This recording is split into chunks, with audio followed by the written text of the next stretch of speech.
दोस्तों, आज हम बात करने वाले हैं भगवान विष्णु के कुछ ऐसे अस्त्रों के बारे में जो आज भी इस दुनिया में मौजूद हैं। सोचिए, यह अस्त्र इस कलयुग में किसी मनुष्य को मिल गए तो इस दुनिया का क्या होगा। यह अस्त्र कितना शक्तिशाली और भयानक है जिसे देखने के बाद आप भी इन अस्त्रों को पाने की इच्छा करेंगे। लेकिन दोस्तों, यह शक्तिशाली अस्त्र कलयुग में दो ही लोग प्राप्त कर सकेंगे। पहले तो है कल्कि अवतार, जो कलयुग में अवतरित होकर इन अस्त्रों को ग्रहण करेंगे, और दूसरा है कलिपुरुष, जो अभी तक भौतिक रूप में नहीं आया है, लेकिन कलिपुरुष इन अस्त्रों को पाकर और भी शक्तिशाली हो जाएगा। जो इन अस्त्रों को पाएगा वही इस दुनिया पर राज करेगा। यह कौन से ऐसे अस्त्र हैं जिसे कल्कि अवतार और कलिपुरुष दोनों ही प्राप्त करना चाहेंगे? तो दोस्तों, जानते हैं यह ऐसे कौन से अस्त्र हैं जो इस कलयुग में इस दुनिया का अंत कर सकते हैं। तो चलिए वीडियो को शुरू करते हैं। चैनल पर नए हैं तो चैनल को सब्सक्राइब कर दें और वीडियो को लाइक कर दें। चलिए आज का वीडियो शुरू करते हैं।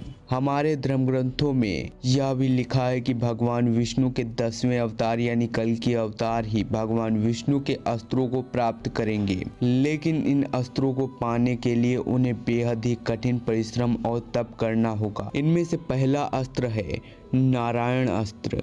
ऐसा माना जाता है कि यदि नारायण अस्त्र का एक बार प्रयोग कर दिया जाए तो संपूर्ण सृष्टि में कोई भी शक्ति इसे रोकने में सक्षम नहीं थी। शत्रु यदि कहीं छुप भी जाए तो भी यह अस्त्र उसे ढूंढकर उसका वध कर देता था। इसका निर्माण सतयुग में स्वयं भगवान नारायण द्वारा किया गया था। महाभारत काल में इस अस्त्र का ज्ञान भगवान विष्णु के रूप भगवान कृष्ण, रुद्र, द्रोणाचार्य और उनके पुत्र अश्वत्थामा को था। महाभारत युद्ध के दौरान जब अश्वत्थामा ने अपने पिता की मृत्यु के पश्चात पांडवों की सेना को नष्ट कर दिया था, तब भगवान श्री कृष्ण ने सबको समर्पण करने के लिए कहा था, अन्यथा पांडव सेना का विनाश निश्चित था। दूसरा है सुदर्शन चक्र। सुदर्शन चक्र भगवान विष्णु का सबसे प्रिय अस्त्र माना जाता है। यह चक्र 12 अरों, 2 युगों और 6 नाभिकों से युक्त था।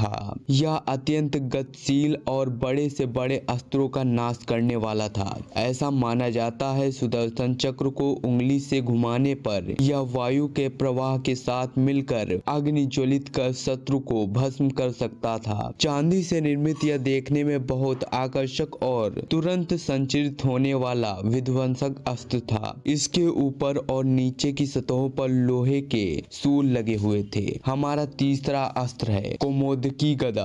कौमोदकी गदा को श्री विष्णु की शक्तियों का स्रोत माना जाता है। इस गदे को भगवान विष्णु अपने बाएं हाथ में धारण करते हैं। विष्णु जी की अलग अलग अवस्थाओं में यह गदा अलग अलग बातों को दर्शाता है। जैसे विष्णु जी की ध्यान अवस्था में कौमोदकी ज्ञान, बुद्धि एवं समय की गति को प्रदर्शित करता है। विष्णु पुराण में गदे को ज्ञान की शक्ति बताया गया है। इसके अतिरिक्त यह गदा अहम और अहंकार की प्रवृत्ति को भी दर्शाता है। यह गदा महाभारत काल में भगवान कृष्ण को वरुण देव से प्राप्त हुआ था। यह भयंकर गर्जना उत्पन्न करके शक्तिशाली असुरों और राक्षसों का विनाश करने में सक्षम था। दोस्तों, हमारा आखिरी अस्त्र है वैष्णवा अस्त्र। वैष्णवा अस्त्र की सबसे बड़ी शक्ति थी इसकी गति। अधिक तीव्र गति के कारण शत्रु के लिए इसे रोक पाना बहुत कठिन होता था। भगवान विष्णु के वराह अवतार के समय यह अस्त्र पृथ्वी को प्रदान किया गया था। पृथ्वी से यह नरक के राजा नरकासुर को प्राप्त हुआ था। बाद में नरकासुर ने यह अस्त्र अपने पुत्र भागदत्त को प्रदान किया। भागदत्त प्रागज्योतिषपुर का राजा था। महाभारत के द्रोण पर्व में उल्लेखनीय है कि राजा भागदत्त और अर्जुन के मध्य चल रहे युद्ध के समय जब अर्जुन के बाणों से भागदत्त पूरी तरह घायल हो गया, तब वह क्रोधित होकर उसने वैष्णवा अस्त्र का प्रयोग अर्जुन पर किया था। इसे कैसे रोका जाए इसका ज्ञान अर्जुन को नहीं था।